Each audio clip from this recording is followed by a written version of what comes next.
All right, I'm recording. I got Chris Thompson in the house here.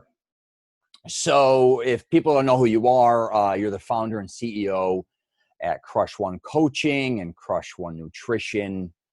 You're even an author. You wrote Get Hot Fast, which I think is a book, right? About an 8-week type of process that you do? Yeah, well, the book is Get Hot Fast, and Hot Fast is an acronym. It stands for Hormone Optimization, Transformation, Fasting, and Systematic Training.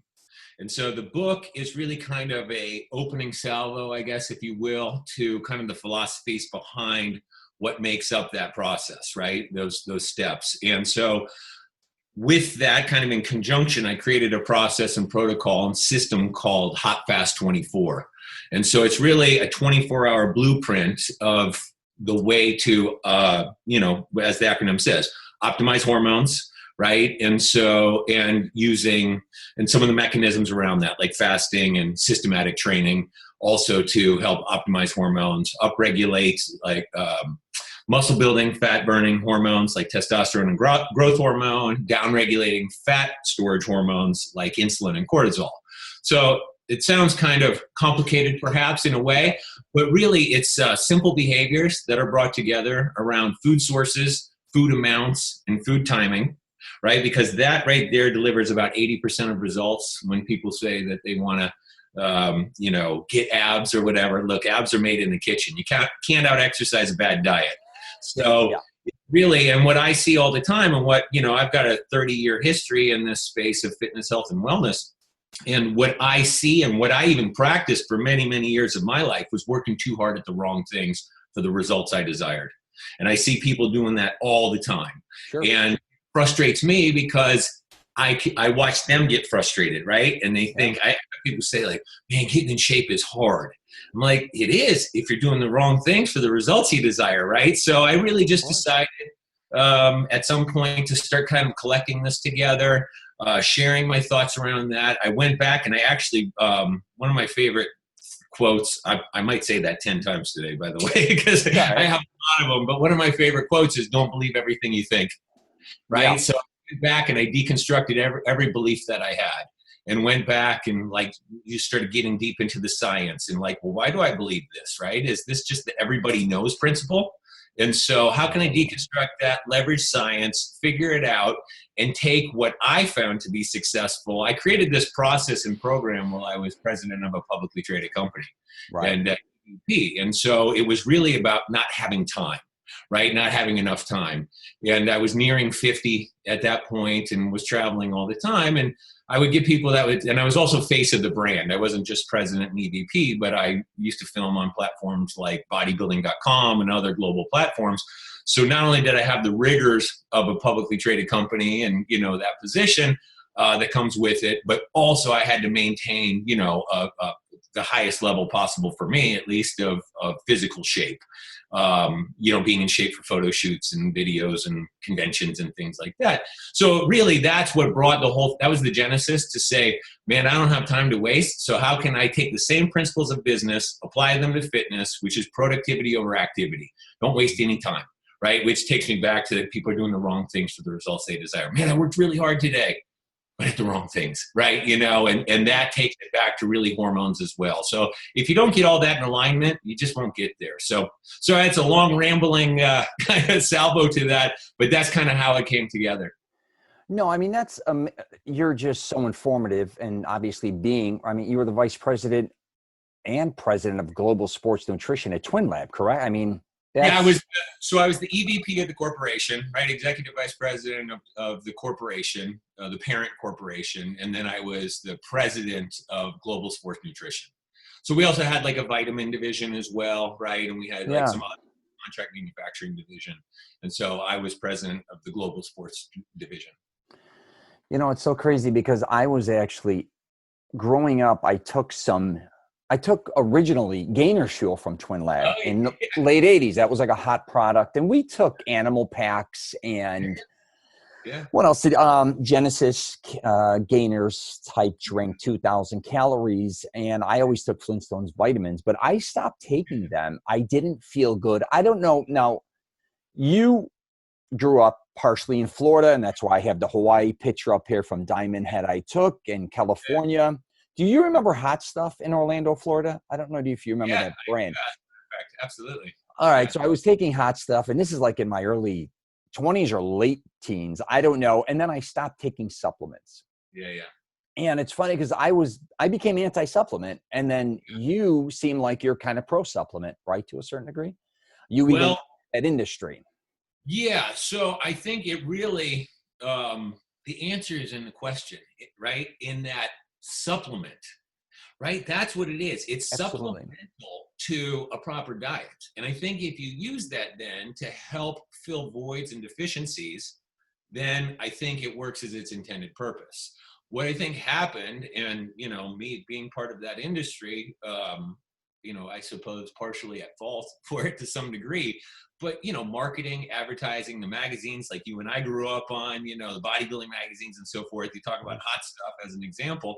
And I never worked with those guys. I didn't know those guys, but they were some of the, early guys that were, had these products that seemed too good to be true almost, right? Like, man, I'm going to take that and I'm going to look like that.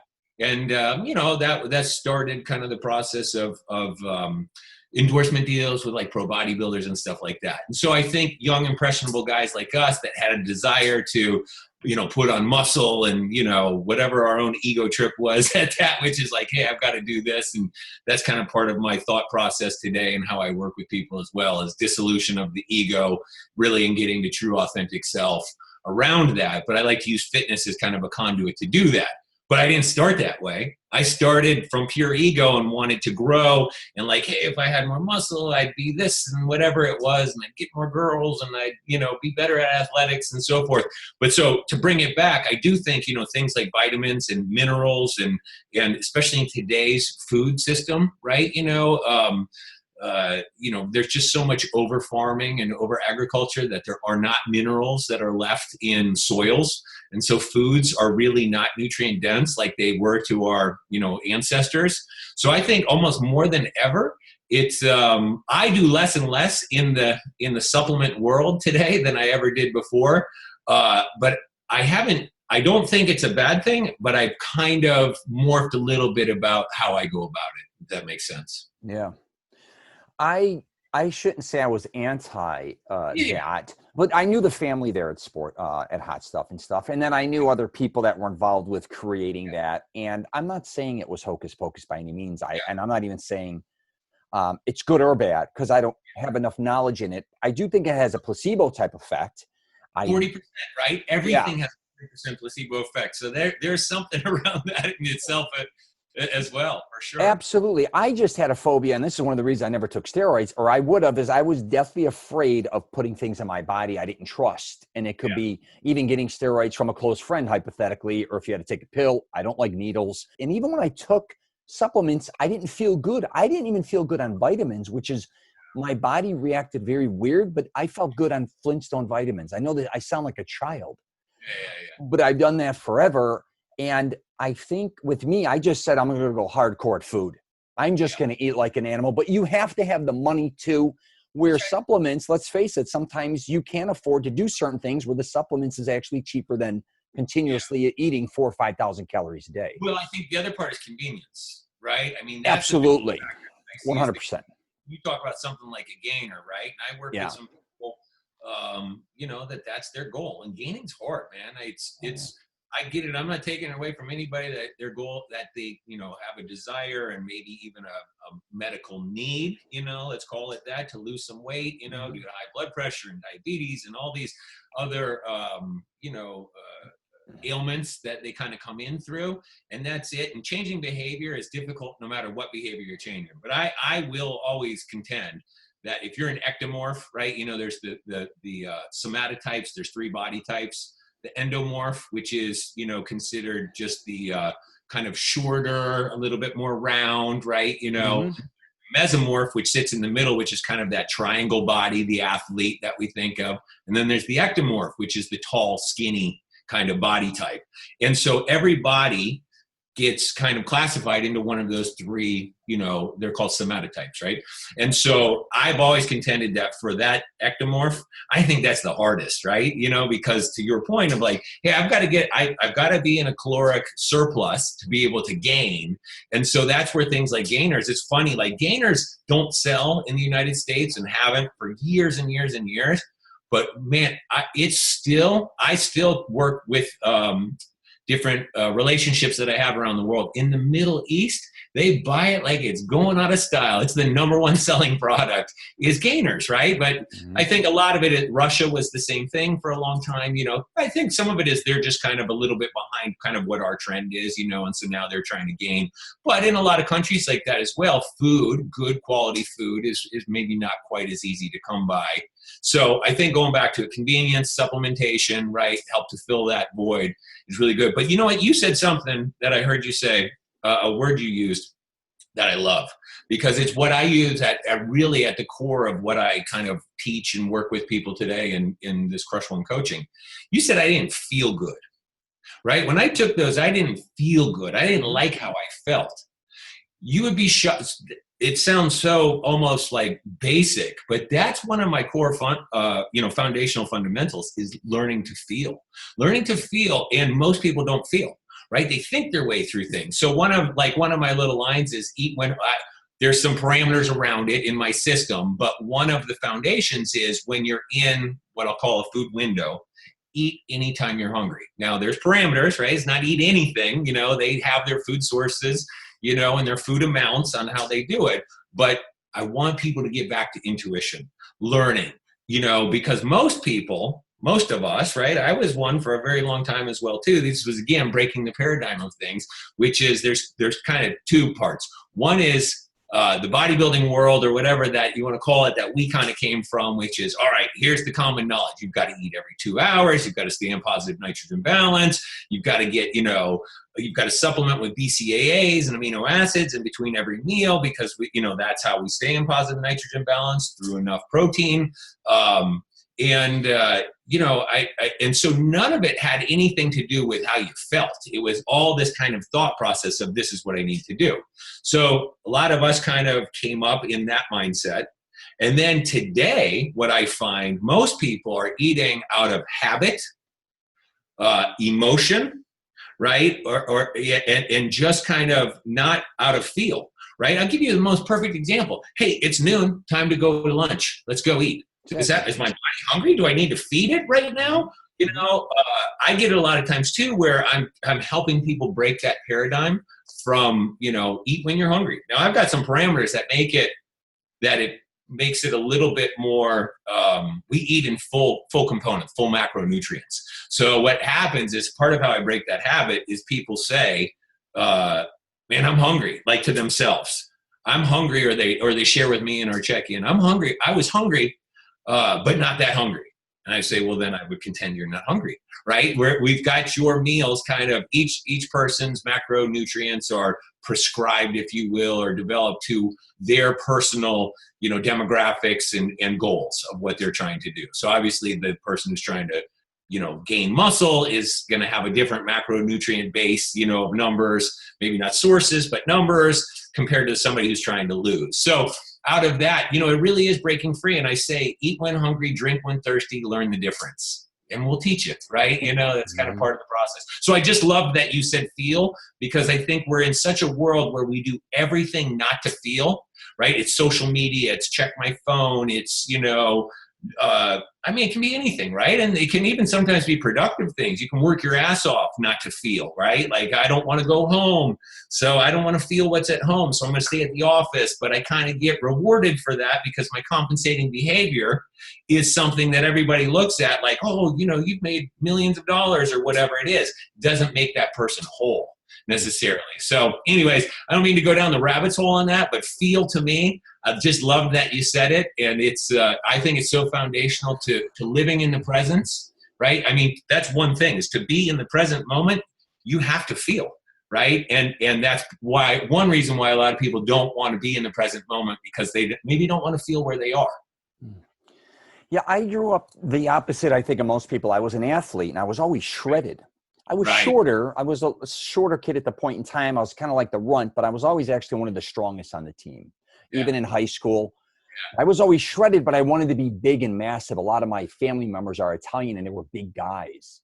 And I have a big scar on my stomach. It was from a childhood accident. So when I finally left high school, I was wrestling throughout the years and playing tennis and all soccer, all these things. And I said, and I was only 5'6", 135 pounds, 38 pounds. That's what I even wrestled my last year.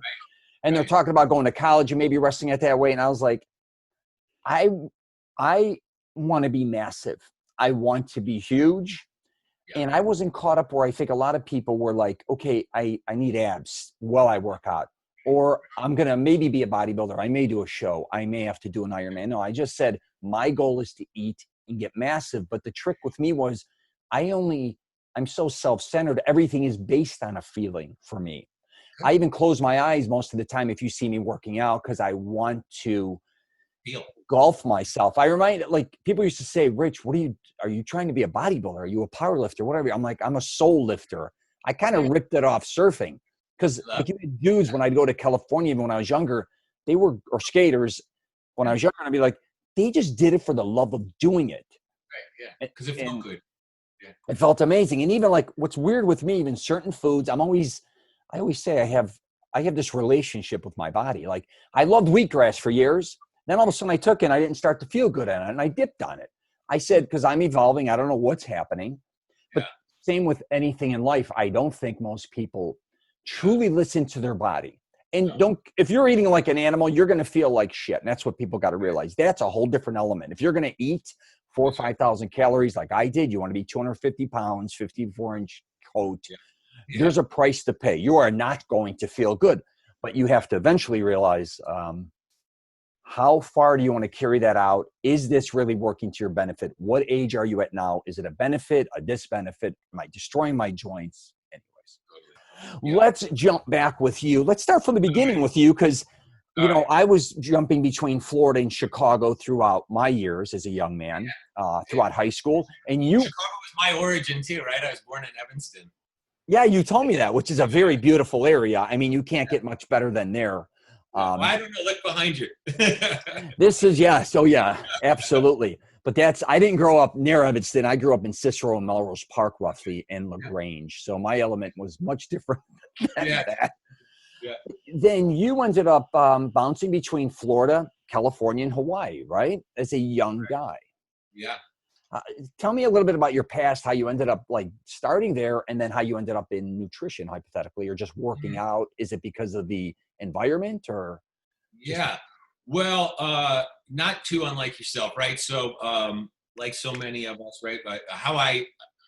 I'll start with the geography. I was born in Evanston, right? So that was always kind of felt like family home was Chicago area. My parents divorced when I was young, right?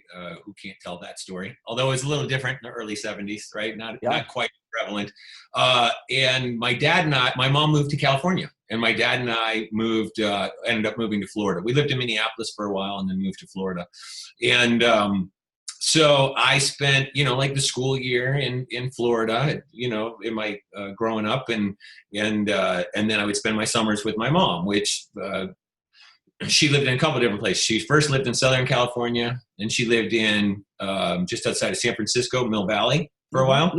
And then she lived on Maui for, I think, about 8 or 10 years. And a brief, like 1 year, we said this in the beginning as it started, we're right over your right shoulder. And I couldn't pick the building at this point, but somewhere back there, because you're sitting on top of Diamond Head right now. And I could sit on the balcony and see Diamond Head, which is, if you haven't been to Oahu, it's, that's kind of the crown jewel, right, of whatever, of the vision. But so, I got that. I went kind of back and forth. And so that was cool. So it's interesting to me is you brought up some things about feeling, right? And it was skating and it was surfing.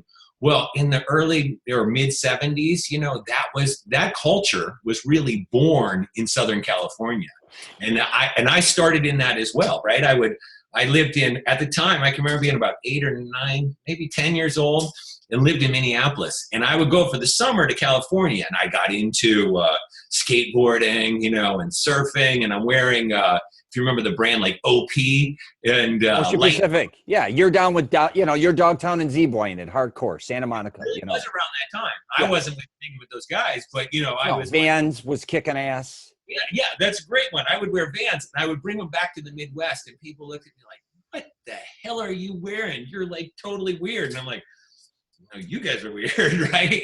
But it was just kind of, it was interesting, right? But what I liked is it gave me diversity in culture, and I got to experience a lot of different things, and interesting how you can be like really cool in one environment and really an outsider in another environment. And it's, look, it's all the processing stuff that I guess we go through. And then you asked about, so I got very into, I started out in music was my big thing, which I still am into, and play guitar and played in bands. And I'm fortunate now I work with a bunch of rock stars, which is a lot of fun for me, to go out on tour with them that, in their fitness, health, and wellness, and my best friends. But with that said, I really was into music. And then when we moved to Florida, I didn't really have those partners that I played with, and I wasn't playing music. I wasn't playing in a band. I was at 11 years old. I was playing in a band in Minneapolis, and then that kind of changed. And I was like, all right. And I was into athletics at the time. I played hockey and soccer and football, and I did not play basketball. Whatever it was, I was into. You were in Winter Park here, right? Correct? Did you go to Winter Park High School like my daughter? That was in Minneapolis, and then when we came to Florida. I went to the public schools were not quite what they were in the Midwest, right? And I remember we were touring the school I was slated for, public school, and I was with my dad and my grandmother, and they looked at each other and they're like, "You're not going to school here." And I was like, "Thank you," because I saw kids. It was just foreign to me, right? Kids were like smoking cigarettes and walking around barefoot and long hair. It was like, I thought I lived in another world when I was in California, but man, this is different. So anyways, I went to Lake Island. If you know what, I went to. Oh, Lake Island Prep's gorgeous. Yeah, for sure. So since you've been there, it looks like Harvard. It looks like a baby Harvard. Yeah, there's no chance I could get in today. I mean, it's $20,000 a year for starters, I think. Yeah, I think it was always expensive, for like times of what it was. But yeah, I see that kind of money, and I'm like, whew, man. Anyways, but it was really my dad trying to make sure that I was in the right environment and stayed out of trouble, obviously. And so that was athletics for me, right? So athletics was everything, and then that's how training and nutrition, really came together. Was it started in, all right, well, hey, I'm getting good at sports. I'm getting good at football, and I took on basketball, and that became my new passion. And but now I wasn't strong enough. So then training, and then so it started off with that. And so it was athletics, and then to improve in that, and then ego gets involved around that as well too. And then it's like, hey man, if I have a good body, then it's more girls, and it's this and that. But it always stayed with me and just became kind of a part of my life. And so I started.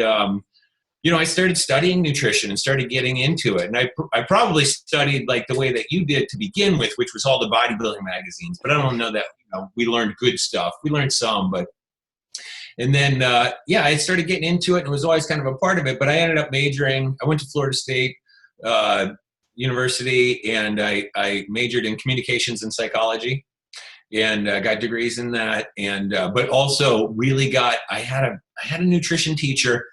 And he was a writer. He was a bodybuilder, and he was an Army Ranger. Right. He was a writer for Muscle and Fitness, and he taught a class. And I sat in the front row. I was not too into school, right? Early on, and I just was like drinking it in, and I just loved it, And it was like, man, this is it. This is something really cool. But it was just kind of a side thing for me, really. And anyway, so yeah, that was kind of set up my journey. And like you, I never did steroids. I never did any of that kind of stuff. And I always kind of wanted to, because I like you for sure. Like, man, how can I get bigger? But I'm afraid. And so long story short, I really kind of backed my way into later in life, always training and, getting further and further and practicing more and more. And I kind of found myself when I was in my 40s going, I'm healthy. And I remember at like 48 or 7 or something like that, I remember my doctor doing my annual physical, and he said, man, your blood work, your everything. Like, I wish all my patients were like you. And this seems really weird, but that was almost my epiphany. It's like, oh, wow, there's another side to all of this. I mean, I'm in my 40s pretty much at that time, right? And so that really kind of set me on my mission at that point now, which is where I am at. I'll be 52 in like 3 months. And, really my mission now is about helping people to improve their fitness, health, and wellness. So take all the things, I made mistakes. We all did. And so what have I learned? And then out of my communications and psychology and all my background in getting into the, nutraceutical business and everything is, how can I be a conduit to teach people? Again, going back to earlier where people are just working too hard at the wrong things for the results they desire. And so how can I bring that together? And that's why I created a system and, put it all in place to be able to now, teach. And I love the beautiful quote from Maya Angelou: when you give, when you learn, teach. And that's where I find myself at this point. Too. That's kind of the journey, right? Absolutely. You're shredded too, dude. I mean, you are shredded. It's very, me living in Chicago and always loved weightlifting because I had a lot of younger cousins and older cousins, I should say, more or less, that were always into fitness, and my parents were both into fitness. But when my father moved to Florida, I think at 13, 14 years old, and I was spending the summers here, I was going to a couple hardcore gyms, one Orange Avenue gym, as you know, which is one of the oldest. Yeah, and, it was. Yeah. And then off of Goldenrod, we had the Steel. Oh God, I forgot it. Goldenrod and East West Expressway. We were just all my buddies were a bunch of gym rats. Steel gym? Not Steel? No, it wasn't Steel. It was even before that. I forgot the damn name. But to make a long story short, it was so different from Florida, obviously, to Chicago because the hardcoreness of it. I mean, you're legitimately running into a lot of wrestlers, powerlifters, like legit bodybuilders, steroids on a mass scale, football players from all different universities. And I felt like a child amongst men. And what's funny is I ended up hanging out with a lot of gym rats, which I ended up becoming 20, 30, 50 pounds bigger than them. But at the time, what I loved is me learning so much from them. If I never maybe came to Florida, because Chicago was mainly like civic centers and YMCAs. And they had Chicago health clubs, but like they wouldn't let us in there as teenagers. Yeah, gotcha. Yeah, and it's interesting, like you said, no matter what culture you're bouncing between both cultures. So in Chicago, sometimes I'd be known as the Florida kid. And then in Florida, I'm known as the Chicago guy with an accent, right? And I grew up with that already because my family was from Cicero. And when I was in LaGrange or Melrose, or, I'd hang out with guys from Taylor Street, they're like, you're the suburb kid. And then in suburbs, you're the city kid. I'm like, no. But all those things, I think, help us evolve because me and you had the opportunity to learn so much about fitness and different, like, legit cultures, live them, not just visit them and come to Orlando, go to Disneyland. I had a buddy in California. He bounced between California and Denver his whole life, divorced parents. And I was like, and everything he loves kind of evolves around skiing and the Denver lifestyle, and he's a surfer. And with me, with Florida and Chicago, I'm kind of a city kid, and then I love the beach and the Florida environment. It's kind of a programming mechanism. Sure. I tell my parents all the time, and I said, I love that you actually got a divorce at a young age, because them separating and going to live different lifestyles, I was able to do that, not only with them, but with a lot of family members on both sides. Because when you're divorced, you kind of bounce between all your aunts and uncles and cousins. And a lot of mine were into fitness. They were football players, wrestlers. So I would spend the weeks with them, going to matches. If my mother and father never divorced, I would have mainly just been with them too. Yeah. Who knows where you'd be, right? Yeah. And I got to work. Yeah. And my cousin's, like, say, in Park Ridge, which wasn't far from where you were born. He had a full-size gym, and I'm talking in the 70s, in their basement, because they were wealthy. And then I would go to my other family members, and my father had a bench press. He gave it to me like when I was 7. My mother wouldn't let me use it. But to make a long story short, that became like part of my bedroom for most of my life. Yeah. And like yourself, muscle fitness, muscle development, I think. I don't care if it was Bodybuilding Magazine, Flex. Back to feeling, I'd read that and kind of figure out, because we didn't see anything with fitness. Maybe on ESPN once in a while you'd see Body by Jake. But I'd read these workouts Kaspari, Haney, even back in the old days, if it was Arnold, Franco, and them, and I'd be like, they would describe what they're doing with a photo, but what you had to evolve and feel again. What were they going through? What were they doing? We had to interpret that. Yeah, and it was all about making my whole theory is your mind has to almost, it's like shutting everything down, and not only mind and the muscle, I almost engulf myself into what I'm doing. I don't know how to explain. Well, that's my first. It's man, you give me so many things I want to like touch on from that. Great stuff. But that is where you are right now. That is my first. I have 3 critical success factors in the training side of it that I teach people, and the first one is mind-muscle connection. Yeah, for sure. You know, and part of that is presence, right, and awareness. And are you in that, right? And are you, you know, that really is, I think that's part of what yoga is like about too, right? It's about being present, connecting with your body. And in this system that I developed, I have this 13 exercise protocol and system, and I'm trying to come up with the right term for it. I'm usually pretty good at these branding things. And it's been years and I haven't gotten where I want to, but one of the closest ways I kind of describe and explain my training methodology at this point is almost a resistance type yoga. Mm-hmm. Because it's very flowy. It's very about, I say flowy. It's not between movements where you move like that. There's 13 separate movements, and you can train it. I train it in the gym a lot of times, but you know, I've been training with resistance bands by my pool, you know, for the past, 3 months happily, and enjoy that. I take those on the road when I train, when I travel sometimes, and in a home, you know. So again, that's how I incorporated it into like busy lifestyles, like, you know, rock stars and executives and, you know, whatever, busy moms, all types, right? So I have to help solve that solution from it. But it all comes down to feeling, right? You know, and that awareness. And so you're really good. You're good at being present like that, which is really big. And for me, I like to use the kind of this fitness, health, and wellness journey as a conduit to come in but it's so much, it transcends so much further beyond that. And I always say as I work with my clients, you know, this is a metaphor for life. I'll give you my 3rd critical success factor. It's intensity to failure, right? But again, it's not about, we only grow through failure, right? So how do we look at what I learned this one a long time ago, so I can't necessarily take authorship for this, but I use it in my own way, which is, every time I go to the gym or every time I go to train, I show up with one intent. I'm here to fail. Fail forward. Keep moving forward. Fail forward. Fail forward. Yeah. And so fail, because growth is a byproduct of failure. And yet we all are so concerned about what people are going to think about us if we fail. And so the failure happens before the start, right? It's like, well, I don't want to do that. And so now we limit ourselves in our ability because we're afraid to try something. And so I like to use all of this process that comes in as being a greater metaphor for life. So where else? So now that I'm teaching you, and a lot of times, you know, I work with a lot of people in their 60s, you know, I mean, I've worked with models as young as 15, you know, that got sent home from Paris because their hips went from a 36 to a 38 and they can't, you know, that's it. You know, you're out and you can't. Oh, sorry, Mark.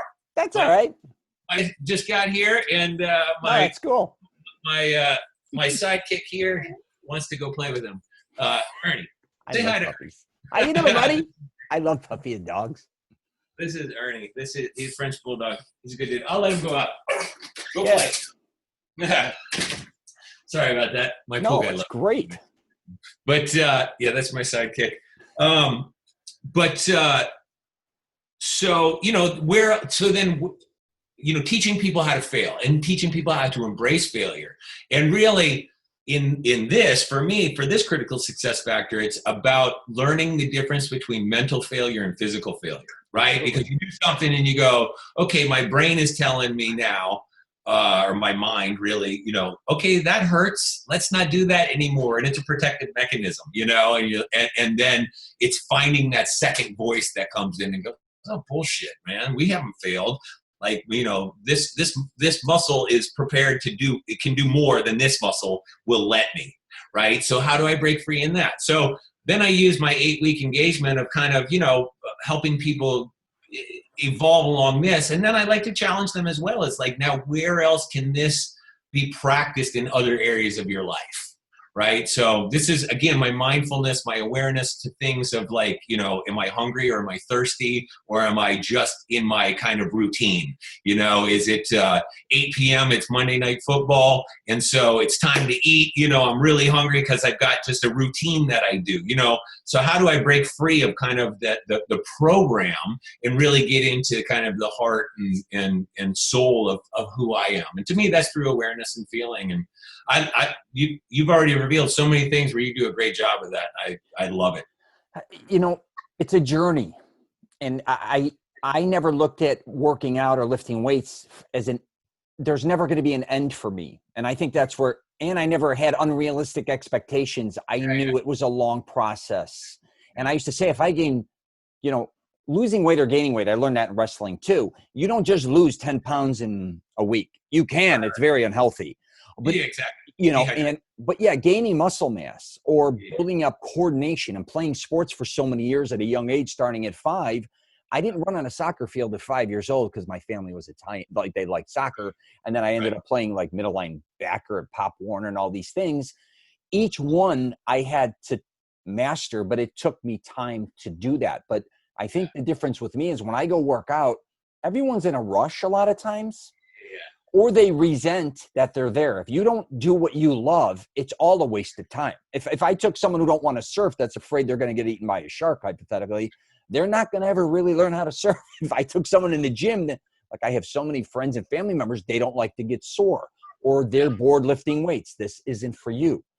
But in my case, when I step into a gym or do anything physical, if me and you said, hey, let's take a bike ride or let's go, whatever you want to hell to do, physical, a trip, I say I'm at home now. I want to do this and I want to do it for as long as I want to do it if I can. Also, I think with people's schedules, they make their health the least important. So if you can only work out for 45 minutes or an hour, what type of results are you going to get? But you can sit and eat out and smoke and drink and watch football and do all this shit for long periods of time. But they kind of reverse that. Here's what I would say to that. When you're doing that, and look, I actually watched last night, I watched the Clemson, Alabama game from 2017, I think. And I knew the outcome and I was still like on my edge of the seat till the end. It literally ended on the last second of the play. And it was fantastic. And I love football and I'm into all that kind of stuff. But you're not present when that's happening. Right? You're not feeling when that's happening. It's a distraction. I love it. You know, I'm not taking away from it. It's one of my favorite things. But as you talk about it, I'm just like you, is that I use exercise and training as that point to like shut all that off. I love that you said you close your eyes. I close my eyes. A lot of times I'll have my headphones in at the gym, you know, but I don't even have anything on. Yes. I just don't want to talk to people.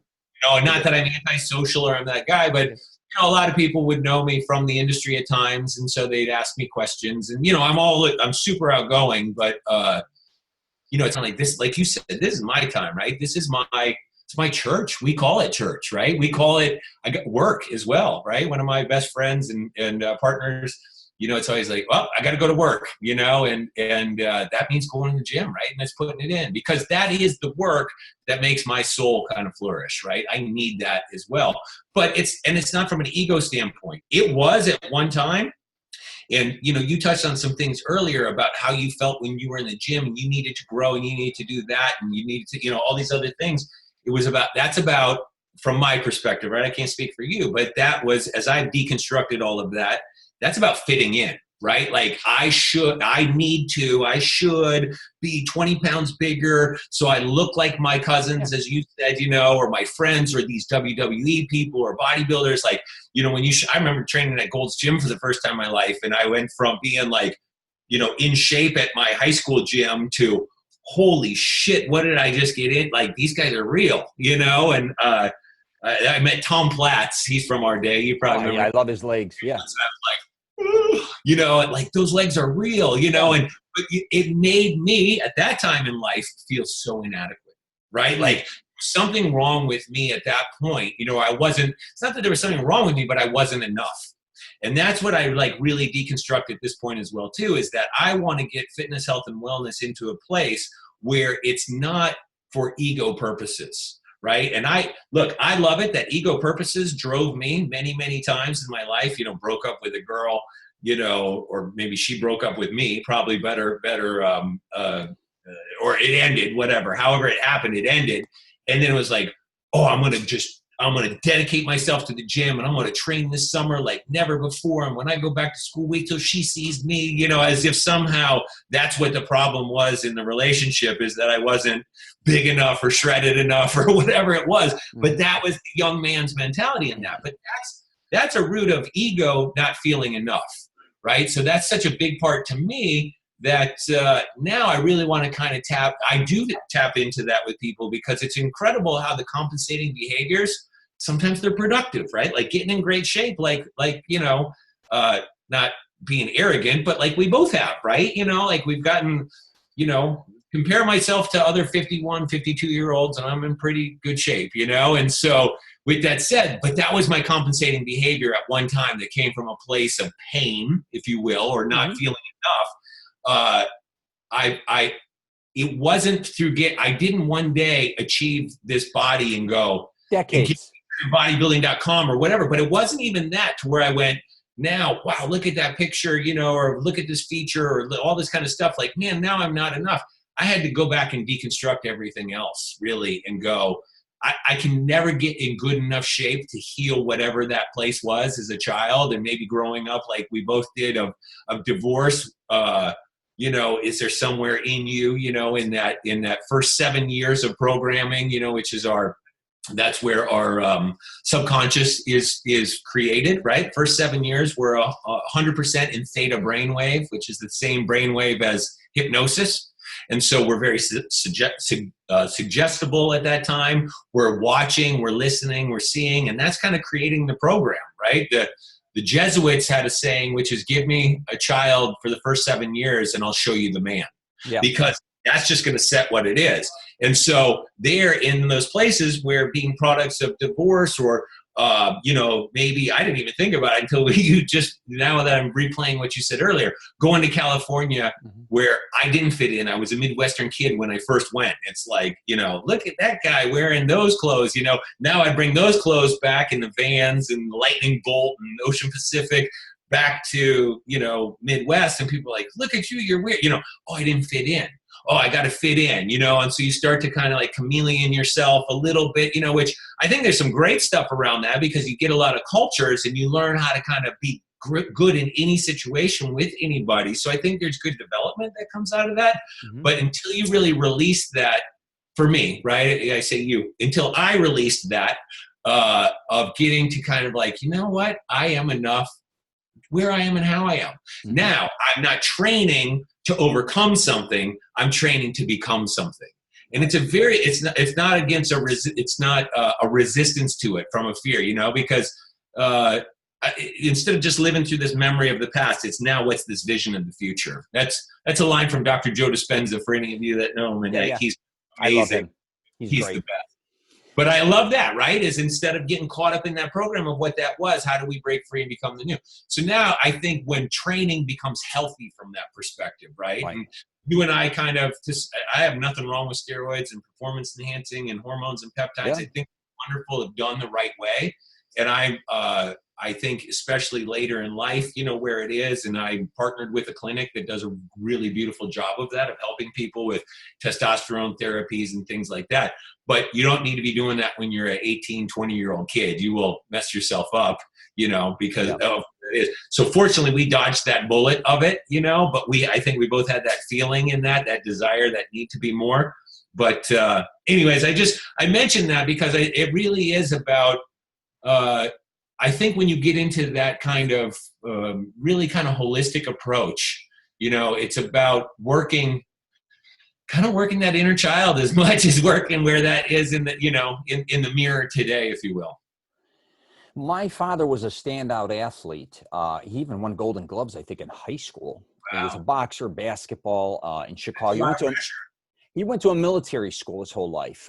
So he had some of the best trainers. I forgot, he had a heavyweight champ. I can never remember his name, or a professional fighter teach him. And then my mother was very athletic. They even wanted to, in the 70s, to be a professional bodybuilder. Like she would take me to the gym. We'd go to the YMCA. We grew up in LaGrange. We had one of the biggest in the Midwest. Wow. And I think my programming was kind of the opposite of what most people, my parents wanted me to kick it in the ass. And my problem was I called it reverse anorexism because my dad was tall and strong and big. And so was my mother. They were kind of still genetic, kind of unbelievable genetics. And I was a scrawny kid. And they were still taking me to all my sports, a lot of my games. And then my father ended up owning a nightclub. And then he even had friends that were in jail or prison that were jacked. And he's like, well, in jail, there's these weights. And then he ended up buying the bench like when I was 6, 7 years old. But my parents were programming me to be a beast still to this day.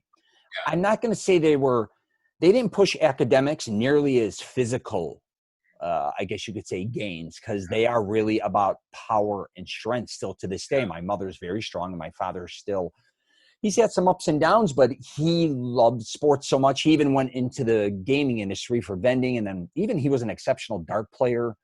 Anything he did, he excelled in. And I think a lot of people so that's why I do mastering self-confidence, because I think my parents pushed confidence, but I almost felt like I wasn't getting the results I wanted quick enough. And I think, I'm sorry to interrupt, but did you feel that you had to achieve like they were? Right? Was that a pressure, which is like, hey, this is the bar and I have to do this? Because you obviously adapted well around it and did it. But that's part of what I'm talking. It's like, wow, I need to be these things. So now it comes naturally. And I think it pays off in the long term if you do all the other work around it, which clearly you have. But if you're doing it to fit in with somebody else, I would contend that's not really I would say that's what confidence is, right? Yeah. Confidence is being okay, right? Like I'm okay with, and so if I have to meet somebody else's, so it's funny you say that, is that my dad was a wrestler, college wrestler. Also, so he was athletic from that. He came close to in the Olympic trials as well, but didn't make it. And so he was very accomplished in that, but he's super smart and super successful. His was always about academics, right? I was the opposite. I was like, man, I just got to do enough to stay eligible. So to me, my passion really was what was being quote unquote pushed on me for my own good, right? Was, hey, you're good at school, right? But I was like you. I was like, man, I want to do good at sports. That's where I kind of connected and felt alive, not in a classroom. Was just boring to me. It wasn't until later, really in college, where I was like, oh, this shit makes sense. I like this, now. And today I'm intellectually curious and study quantum physics and mechanics and metaphysics, all kinds of things, just because I'm into it. But back to kind of where it is that how do we create, that's a lot to try to live up to with parents as incredibly successful and interesting and developed as yours were. I was trying to catch up to their genetics, if that makes sense. I'm just letting Ernie. Come on, buddy. No problem. Sorry. No, that I was trying to catch up with their genetics as a child or even as a teenager, which doesn't make sense, right? Because you got a 6-foot father or whatever, and a mother that's whatever, 5'9", whatever. About that. Yeah, so I was like, why did I kind of get shorthanded here? But what I think a lot of people got to realize too is their true potential, how long it takes. And if you're younger, you never truly, you need to take time to develop your coordination, muscle mass, and your genetic potential, because a lot of people sell themselves short regardless what age they are. If they go work out in their 20s, 30s, 40s, I do a lot of videos on that where people don't understand their full potential because they never worked hard enough or long enough to get there. Right. If I never did sports my whole life, I'd probably be I'd be very thin, right? It teaches us perseverance, right?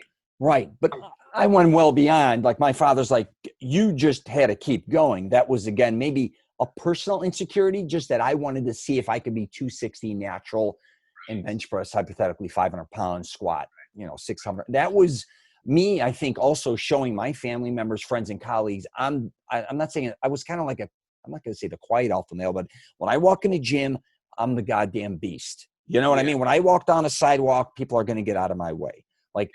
I don't know. Again, maybe that was my parents and a lot of my family members programming me to keep pushing and pushing. I think that's probably how you saw them, right? Because when they did that, when your dad, as a beast as he was, when he walked down, that's how people responded to him, right? So in you're thinking, yeah, well, that's how it should be for me too. Yeah, and I grew up in adult environments very quickly, him owning a nightclub at 2 years old. So even when I spend time with him, I'm only with adults. He's taking me to, he owns a bar and nightclub. And then he went in the vending business. So now I'm in bars and nightclubs at 13 years old on. I'm always with adults. And I wanted to be like an adult, I guess you could say, right? But it's all, like you said, it's part of a, yeah, I wanted to grow up, but I wanted to be big and strong. And again, my mother's really into that too. Like, and I have my godmother and all them people, a lot of family members that'd be like, get big, get strong, like lift. Like I had that. And a lot of people don't have that. I think a lot of people get beat up being told they're weak. They're, you know, they're this or that. I got made fun of being skinny arms and skinny legs when I was working out, but I knew it was at its core to help me push myself. Well, recognized and acknowledged. That's all we all exactly. Want, right? You know, and that's kind of what that is. And I would say you and I kind of have a similar path in this, is that I would say I almost got into it for what I would contend, my version of yours like that, maybe the wrong reasons, but I stayed with it. Oh, when I say wrong reasons, I mean, it is what it is. It's a child of insecurity that this is kind of my way of becoming my own safety blanket. You know, if I can get stronger, I can protect myself, and I can be, you know, I can fit in, and I can be whatever it is, all those, you know, it's not hard to connect all those dots.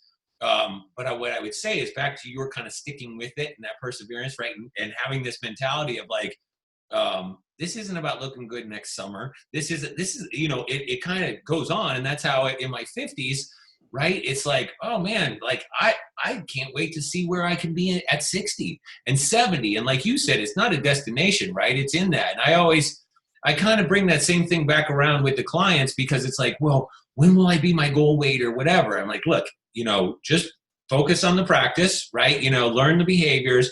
Practice perfect, right? Big difference between, you know, people say practice makes perfect. And I've always contended, no, perfect practice makes perfect. Practice makes consistent. You know, you can do something not perfectly over and over and over again, and that's the new routine, but it doesn't mean it's the right way to do it.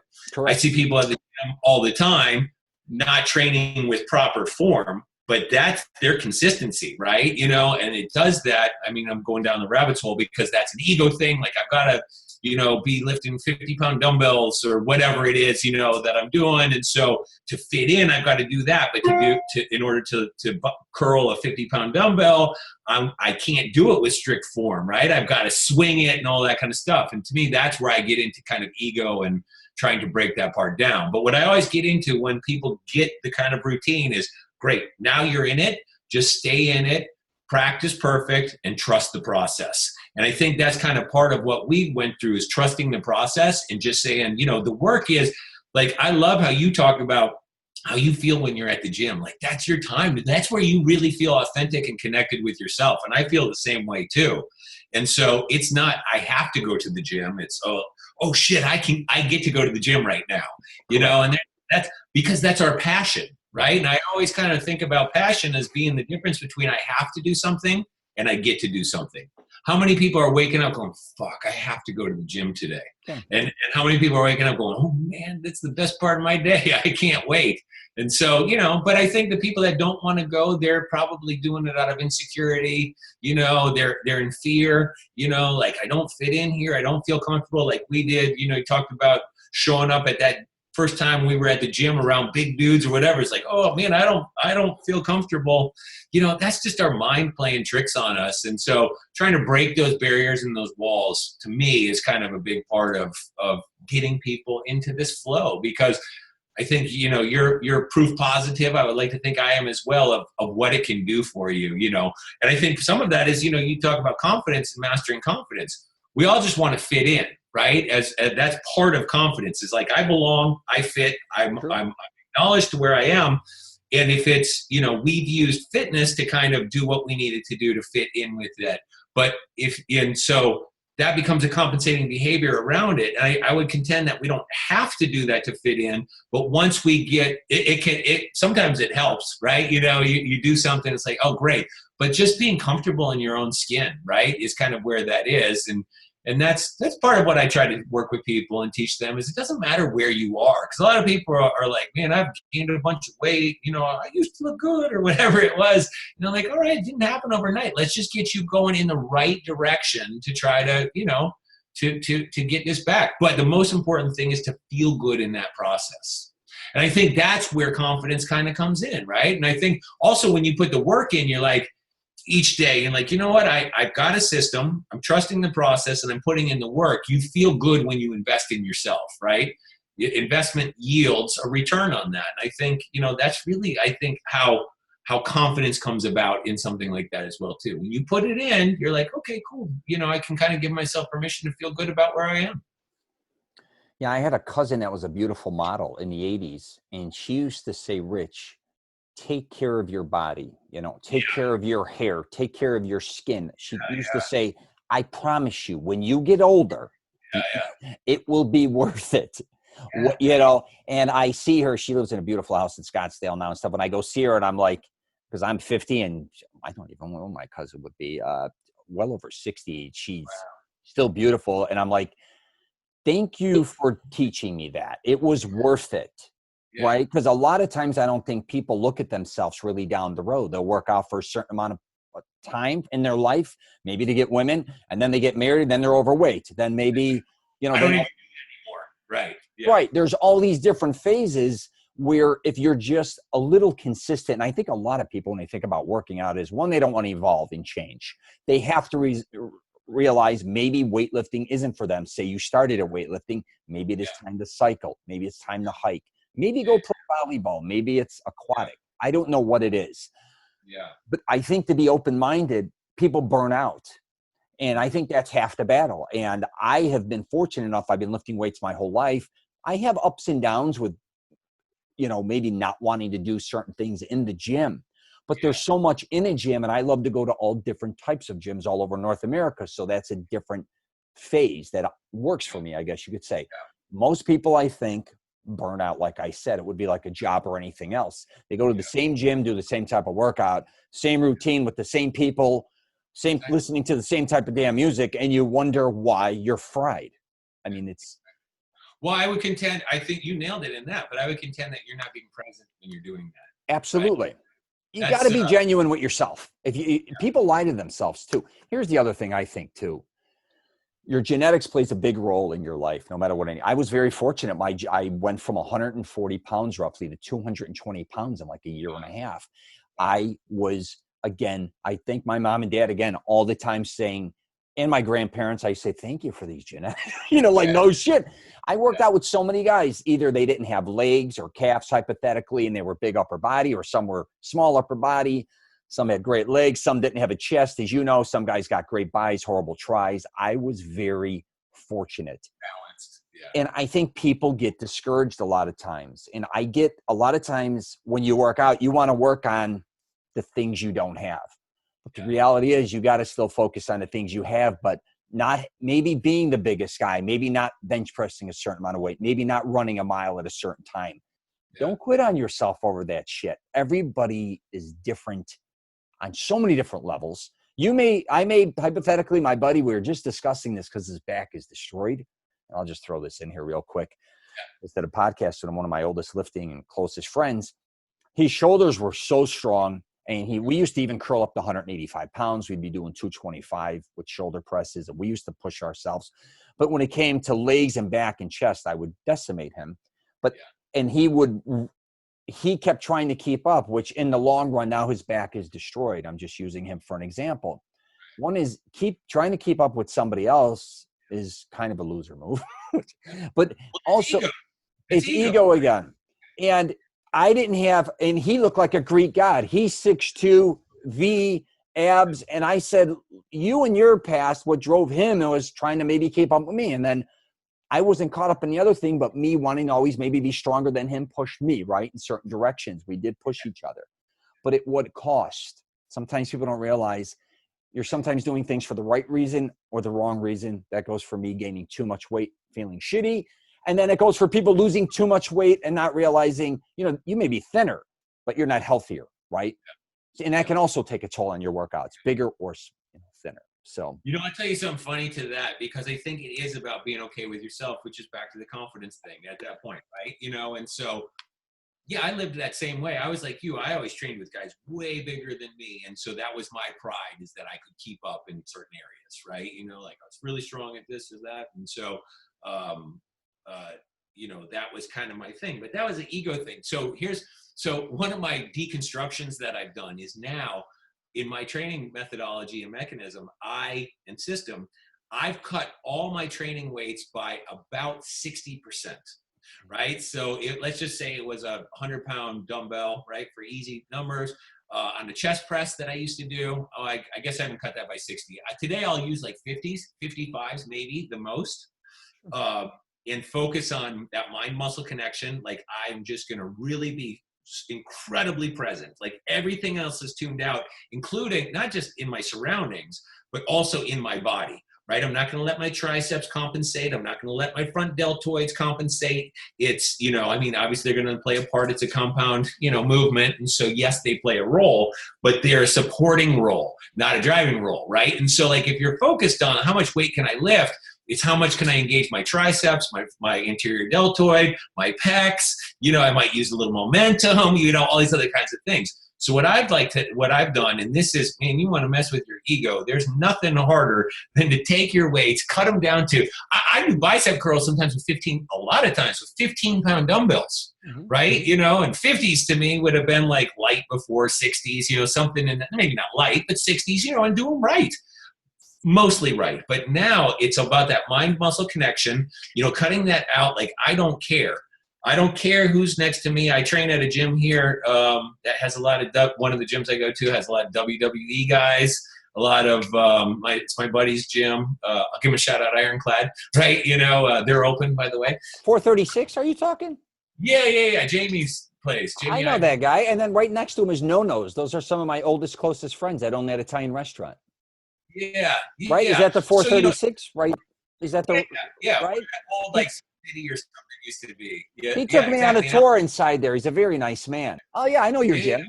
Yeah. I can give. It's one of the gyms I go to. I haven't been going there in a while. Just LA Fitness is like across the street from me, and I just got lazy. You know, it's so close and easy to justify. But I love going to that gym because it's you know, it's real, it's authentic, it's, you know, super serious. But for me, the ego check was, I'm sitting next to guys, you know, now where I've got to be okay. I'm thinking about your buddy that you were training with, right? That's trying to keep up with you, where in an exercise you were stronger with. Now my ego is going, dude, you're using 15-pound dumbbells next to, you know, like, but I don't care anymore, right? It's about me. And so I'm focused on mind-muscle connection. I'm tuning everything out. I'm just trying to squeeze time under tension, being absolutely maximized, right? So super slow and controlled and contracting.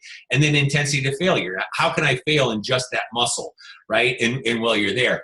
But there's no way I could have trained that way 10 years ago.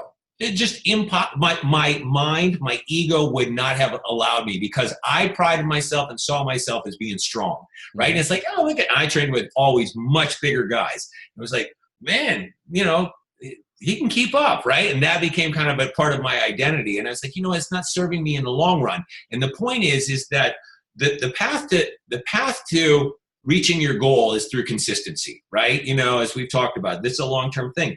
The number one impediment to consistency is injury, right? Like, and I used to get that all the time because I'd ego lift and I'd like, okay, I got to show off to myself or whatever, you know, or we're somebody, you know, and you're keeping up and you're doing something. And so as soon as you're focused on lifting a weight and getting from point A to point B, you're not focused on feeling it all the way through. You're focused on getting it from A to B. So now it's real, as part of that, you might get a little, you know, all of a sudden a little bit out of alignment, and that's how you get injured. And next thing you know, you're like, oh man, I can't trip, my shoulder's all jacked up. And so now I'm missing days. I can't do that exercise because I've heard that. I did that with my own ego.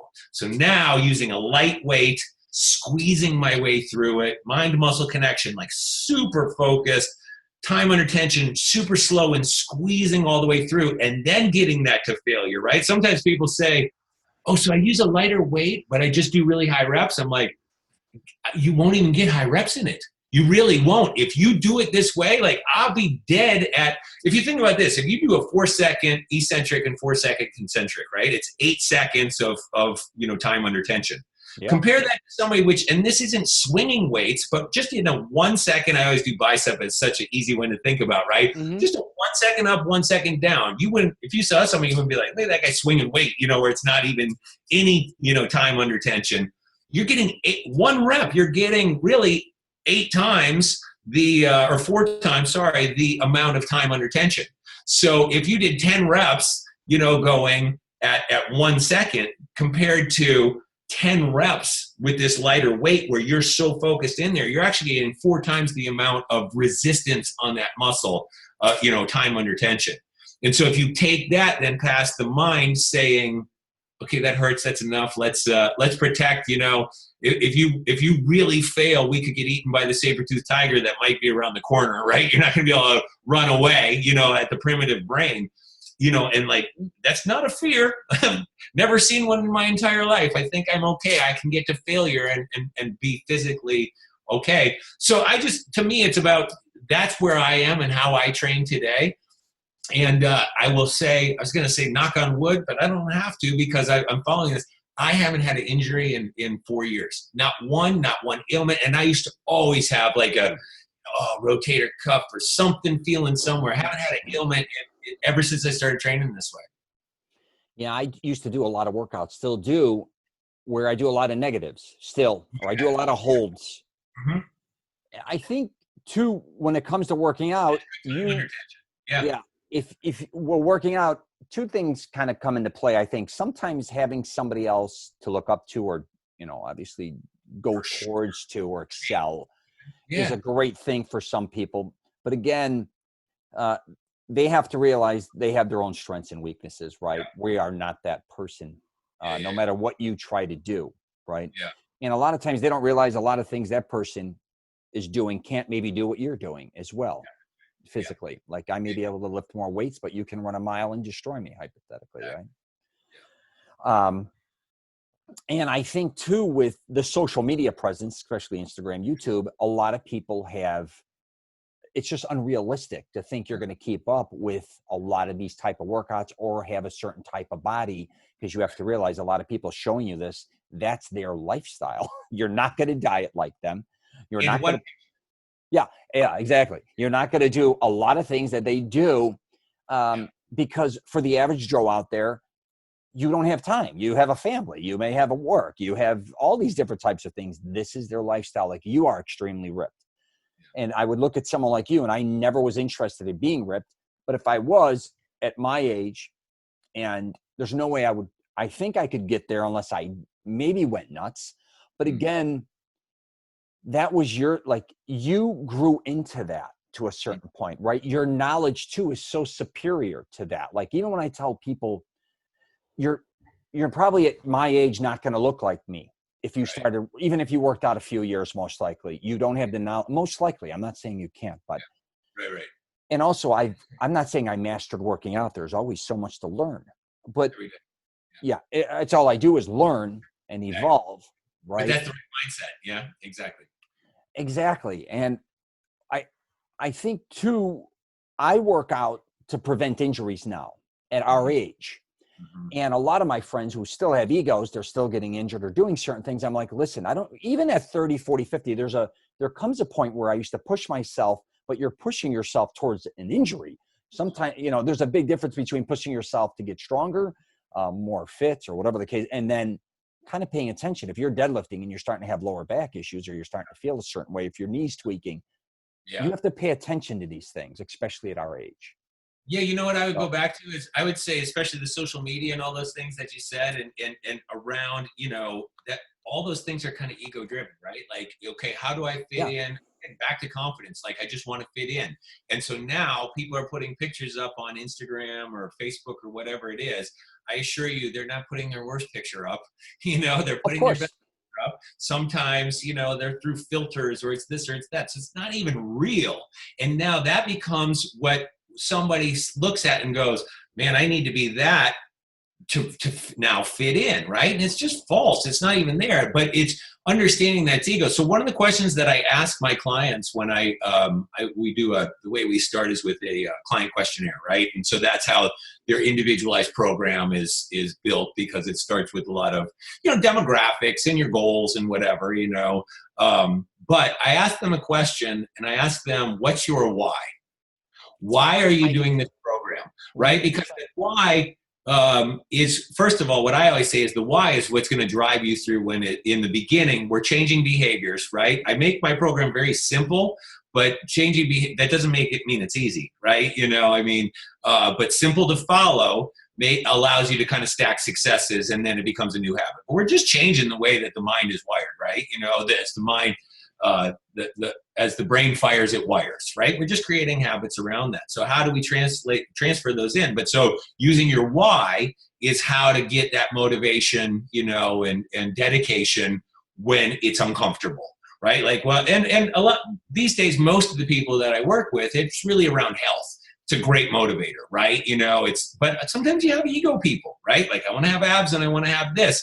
And so it's like, okay, whatever it is, we've got to tap into that. But I do try to get people away more so from the ego stuff, right? Because ego's going to learn, it's just not going to bring you anywhere happy, right? Because you can't get there. You can't get enough of that. You can't get shredded enough to, if that's what it is, if that's how you're going to become okay, like your confidence is going to come from being the most shredded guy, I'm here to tell you there's always going to be a more shredded guy, and there's always going to be a more shredded picture. And so now you're just chasing the wrong shit. And I think if you just get into kind of like, man, how do I fill my heart and my soul in this and be the best I can be?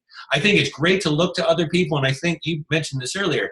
I always trained with people that were bigger and better than me, which was great because it gave me something to chase. Now, at a time, there was an ego, which is I need to be like that, to now be okay. But I think that what it taught me was just simply, I got to be what I figured out. You talked about this before on body parts. I can just be the best me that I can be. Right. Can be. That's what it is. And so I'm pretty muscular for a natural dude, but I'm more about like, well, the leaner that I can be, like I want to bring that together and be that physique type, body. The more I can bring that together, like that's me. And I did this Twin Lab video back in the day, 5 years ago, maybe. It's called the Muscle Militia workout. It was this 30-minute workout that we trained. And I brought this together. It was me with two of my guys. And so I was the physique guy, 5'10", 178, I think I was probably. And I'm pretty good shape at the time. And I had a bodybuilder buddy of mine, one of my best friends, and then a power lifter guy who played pro football. And so the three of us trained the exact same workout together.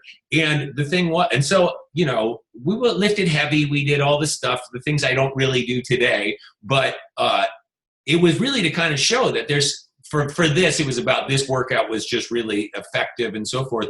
But I couldn't be either of those guys ever. There's no way, I'm not going to be those guys, but I could be the best me that I am. And the reason why I kind of produced this and put this out for Twin Lab is because we were opening up like, okay, I identify with that guy. I want to be that guy. I identify with that guy. I want to be that guy, right? And I was just one of those. And so much of my life, I was trying to be like you talked about, like I wanted to be the 250 guy or whatever it was. And I would find myself when I would get over 200 pounds, I didn't even look good.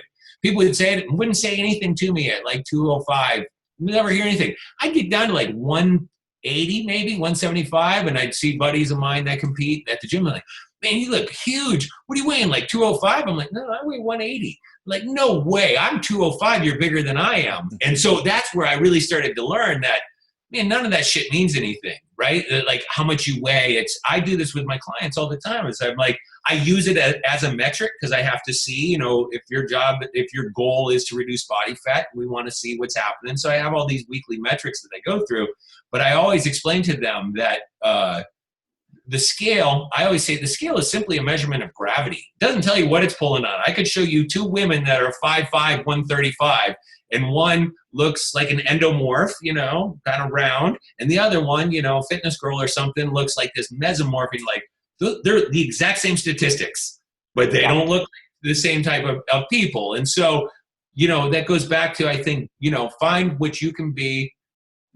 I do think train your weaknesses, right? Everybody wants to train their strengths because that's easy. That feels good. How do you get into that lagging body part? You see it all the time these days. I see guys at the gym that have these great jacked upper bodies, and you look and you're like, what, are you on stilts? Dude, it's leg day, right? And they're not, because they're so focused on training their strengths, and I would contend, I'll talk to them sometimes, the younger guys, I'm like, man, start training those legs, man. Get on your weaknesses. And then use that again as a metaphor for life, is that it's fun, it's easy, it's motivating to do the things I'm good at. But how can I tap into putting the work in on the things that I'm not that good at, but I can get good at, right? And get that improvement. And so I always like trying to find I like training my lagging body parts better than my strength body parts, only because I know it's doing more good for my overall.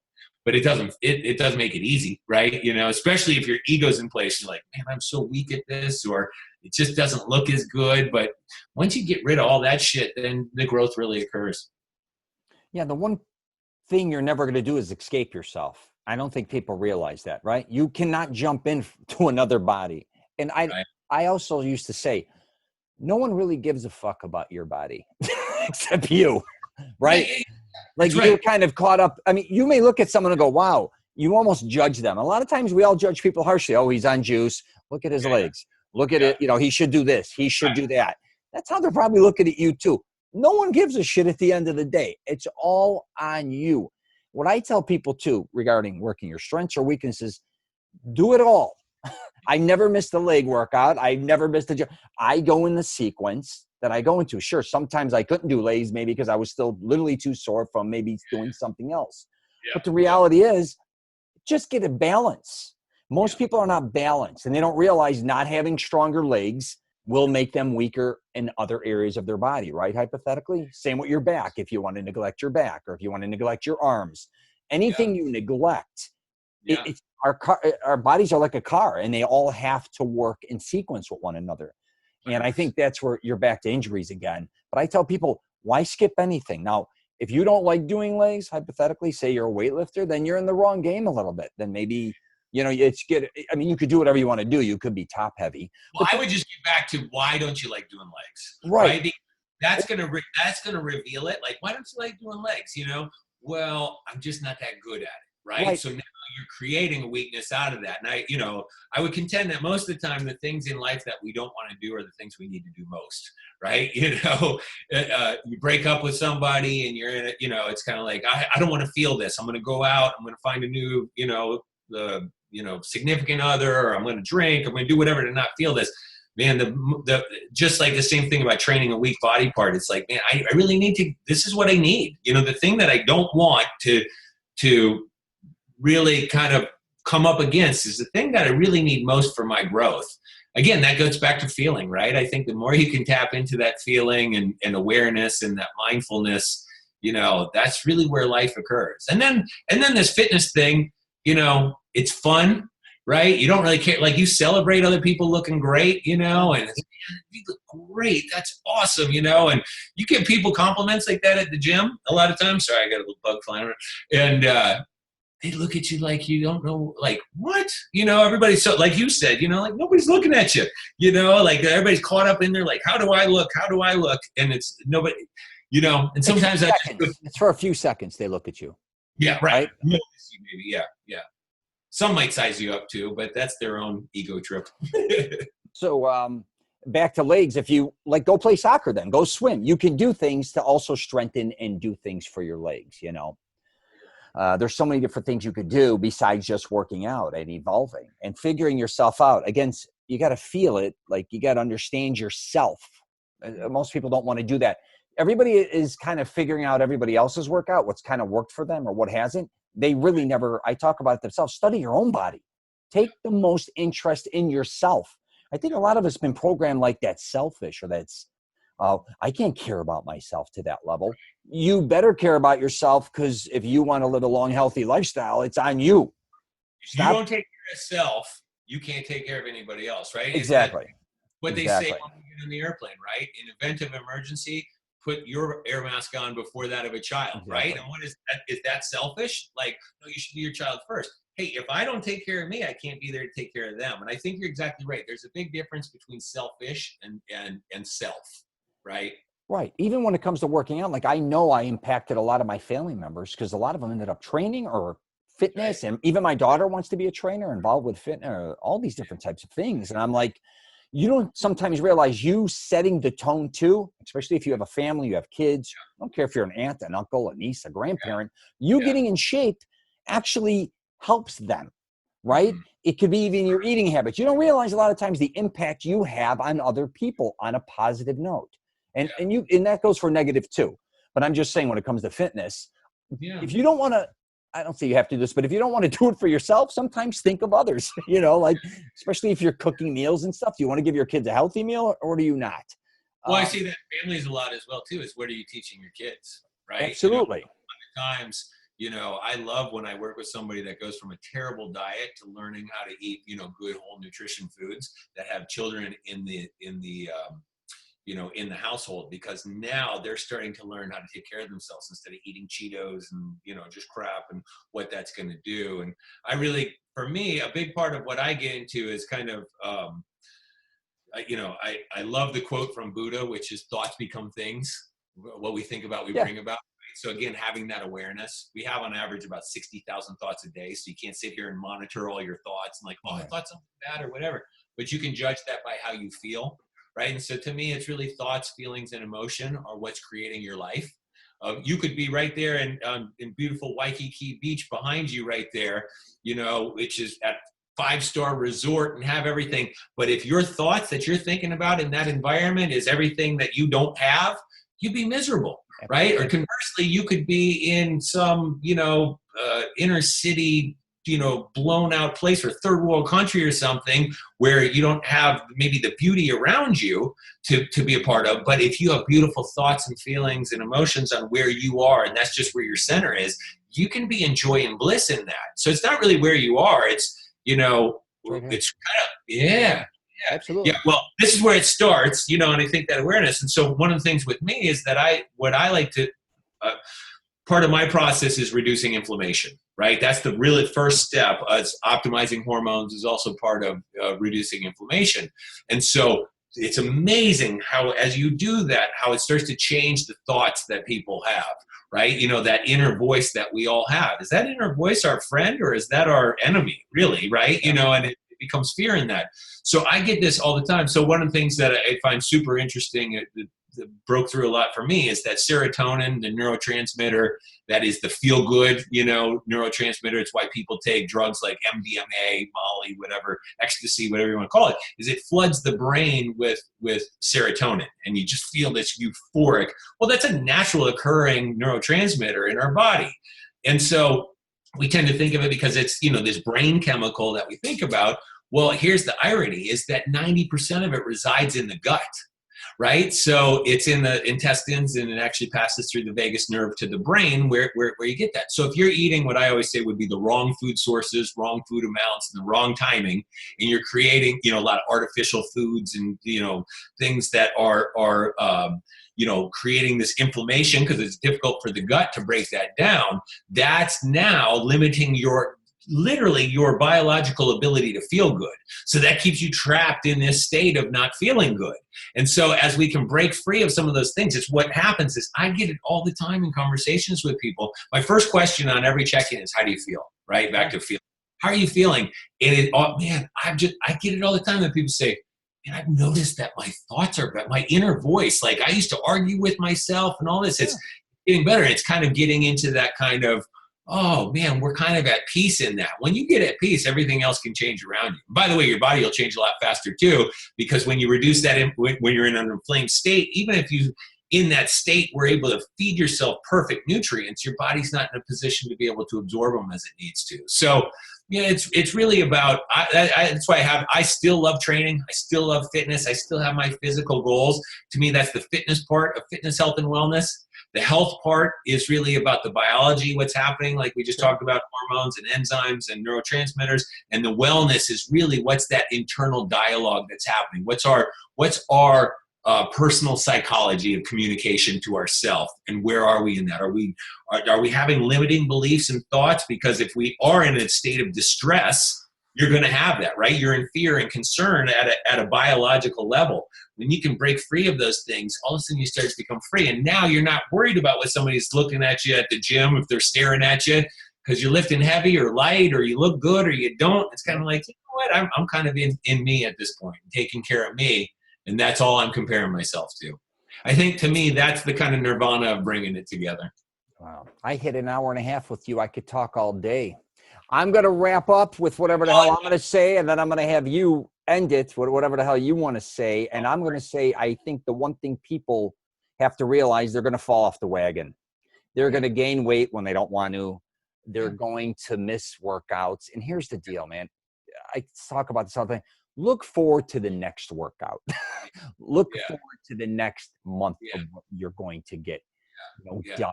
That includes meals. You may have bad meals here and there. Do not get caught up with it, because a month on the road, you're not going to remember that you had a shitty meal, or you ate fast food, or you blew a couple workouts. Even if you took a week off, a month, try to remember that's going to happen if you live a long life. You're not going to always have great workouts. Me and you maybe we're pretty fortunate. We've been very consistent. Yeah. Even when my daughter had a liver transplant, basically for a year there, I was in and out of the hospital so much I couldn't work out, and I lost like 40 pounds. People thought I was getting sick. But, I realized the value of working out, what it meant to me. Like, I missed it so much. But the truth is, you're going to have ups and downs, I talk about this all the time. Good days, bad days, good weeks, bad weeks, good years, bad years, even in months, and everything in between. Just keep looking forward to the next workout and trying to do the best you can, because you are going to have, you're going to have setbacks. I don't care if your children get sick. I don't care if you get sick. You got to realize that's part of life, but don't let that destroy you. Don't carry all those anchors and shit with you. So I'm going to let you wrap it up. You tell me. Well, I guess I would just pick up from where you were right there. I'll start with, really the answer is loving yourself. And however you get there, that's what matters, right? Exactly. And I do think, eating the right foods and exercise and things that, we do feel better when we do those things, and that helps. And to your point of what I call it, I do this with clients all the time, is, when I do an 8-week protocol, I always encourage them, like, let's do the best you can, right? Like, really give your best. So let's give up alcohol if you can, right? Let's stay to it, stick to it, just see what you can do. It's only 8 weeks. But to your point is that it's life after that, and it's life during that. So if you are going to go off what I call program, right? Do it. What I call it is mindful indulgence. Know you're doing it. Say, you know what? I want that chocolate cake. Acknowledge right? it. Or I don't want to work. Yes, whatever. Commit to it. Yeah. And I'm going to embrace it. It's mindful indulgence. I'm in it, and I'm okay with that. What I always say is, if you're going to eat, using the metaphor of the chocolate cake, if you're going to eat the chocolate cake, eat it, enjoy it, and love it. Or don't eat it and be proud of yourself, or happy, or, on plan, celebrate that you didn't. Whatever you do, don't eat it and then beat yourself up for it, because now you're shoulding on all over yourself, which is, I should do this, I should do that. And I would say at that point, you're outside of authentic self, and you're not at love. You're trying to live up to something else for ego. I need to be these things to kind of fit in. And so just bring it back, and just, it's a journey, and we are here for experience. Right. And so I would contend there is no good or bad or right or wrong. It's just experience. Enjoy it through the process and kind of hone that. But, the more you can get back to self and your self-love, in that state, you can also love everybody else better as well. And that's really my ultimate mission, I think. Create a better society through helping people feel better themselves. Absolutely. You can bullshit everyone. You can't bullshit yourself. Yeah. Right. Try. Right. You can try all the time, but the end result, I mean, I love eating Italian foods. I eat it. I enjoy it. I work out because I want to eat it. A lot of people got to realize, if you have chocolate cake, you're working out hard, if you are, because you want to enjoy that once in a while. Don't think you're destroying yourself because you're enjoying yourself doing something. You know what, I'll just add one last thing to that, which is cheat better. And so, right? And so this one, like, I a lot of times will tell people this, is that, what's the better bad decision I can make right now? Yeah. Right? So, I get that one with alcohol a lot. And it started with the rock stars that I work with, it's like, Well, okay, alcohol is going to be a part of this. It's the job, right? It's part of the life. It's all that. But what's the least, what's the better bad alternative? What's the better bad decision? Vodka over beer, things like that. Same thing in the food. Is like, man, I just need something. I'm going to give myself something. Well, what's the better bad decision I can do here? Is it chocolate cake, or is it, I've got this other meal that's really pretty good, or however that is. But again, all those come back to awareness and what I would say mindful indulgence. And then I think the last thing I'll say is what has it so, I think, connected in myself and what I strive to and help other people get to is that when you break free of all that and you wake up and you feel really good every day, which I didn't used to for a long, long time, even when I was in great shape or whatever, maybe my thoughts weren't good. I'd wake up in this state. Mm-hmm. And now I wake up and I feel so good all the time that my priority is it feels too good to feel good to do those things that I had neuroassociations in the past that were enjoyable, and maybe they are in the moment, and I'll still indulge in any of them at any given time if I desire to, but the juice isn't worth the squeeze at this point because it's not even about like alcohol for me. I will occasionally drink at this point, but I tend not to, and not even because that I know I don't want to wake up with a hangover and not feeling well, but I know that my thoughts change the next day. And that's the part I value so much is like, well, why did I go to fear in that? Why was I concerned about this deal falling through I'm working on or whatever? And just noticing kind of the lack of things. And so to me, that's once you get it, that's the part that keeps it kind of in place is, it just feels too good to feel good. And that's where that kind of self-love comes in. It's awesome stuff, man. Chris, you're dope. You got a lot of information, man. I don't know about that. How can people tell people how they can reach you if you want? Sure, that'd be great. We have a website, crush1coaching.com. It's the number one. That's kind of where we do our platform to work with people. We do it all through a digital online platform, so work with people literally around the world. Yeah. You don't have to be in Central Florida. In fact, it's rare that I work with somebody and actually see them. Sometimes I do in some places, but so that's one. I'm on Instagram at Chris Thompson Fitness. I don't know. We've got our social media stuff is coming together. I think we've got Crush1 Coaching on Instagram. That should be enough, right? You're the real deal, dude. I mean, at your age, you look amazing. I mean, your photos, Jesus Christ. I mean, unbelievable. And you're so knowledgeable on every level. It's just not fitness or nutrition, or just meal prep or whatever the hell you want to call it. It's just across the board. It's just unbelievable. Well, I have a mission in life at this point is really just to help people feel better, right? And it's that simple. And I agree. Processes, because when you feel better, you treat other people better. And I think the world could use a lot more love. And you have to love yourself first. And the best way to do that is take care of yourself, right? And I think that mirrors right into your confidence and everything else. These are all the things that just bring that together. And that's really what my mission is. And hey, if anybody wants to work with me in that and us, I love it. I love to teach this and just help people make those breakthroughs physically, right? Emotionally, spiritually, fitness, health, and wellness. Yeah, I think people just been programmed that they should suffer. I know this sounds crazy, or they're not worthy. Their bodies are never good enough. They're not smart enough. They're not rich enough. They're not thin enough. They're not muscular enough. It's all this. Ego and fear. We'll help you dissolve that. Yeah, I mean, it's ridiculous. Yeah. I don't know how society ended up with that way, but most people I talk to, that's their frame of mind. I'm like, just start with yourself and enjoy yourself in your life and the time you live on this earth.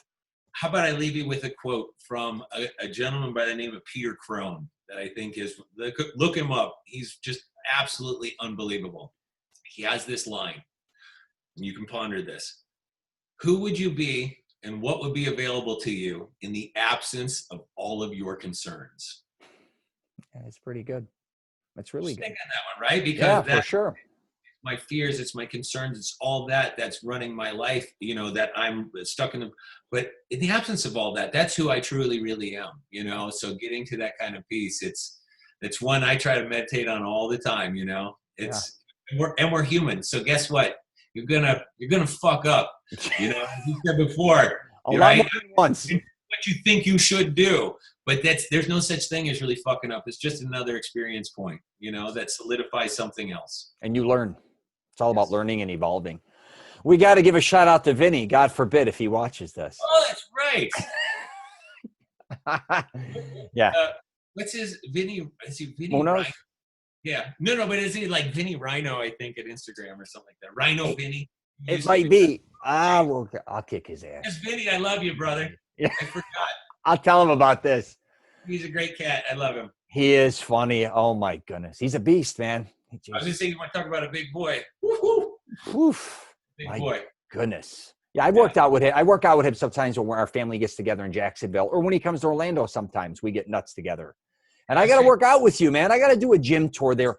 I did gym tours all over North America, and I think I told the guy, I got to come back here and shoot your gym one day. Or it was another day I went in there to show someone else. But he's a very nice man that owns your Ironclad Gym, 436. So. He's our age, and he's ridiculous, you know? He's in great shape, man. Shredded. Unbelievable, you guys. I'm not shredded. Let's not get ridiculous. You guys on another element. I'd love to train with you. I think it'd be fun. I'd like to put you through how I train and let you see how. I love everything new. I love anything you try new. Sure. All right, brother. I am going to wrap it up there. And it was, again, thank you so much for coming on here. It was great meeting. Yeah, perfect. All right. I'll talk to you later.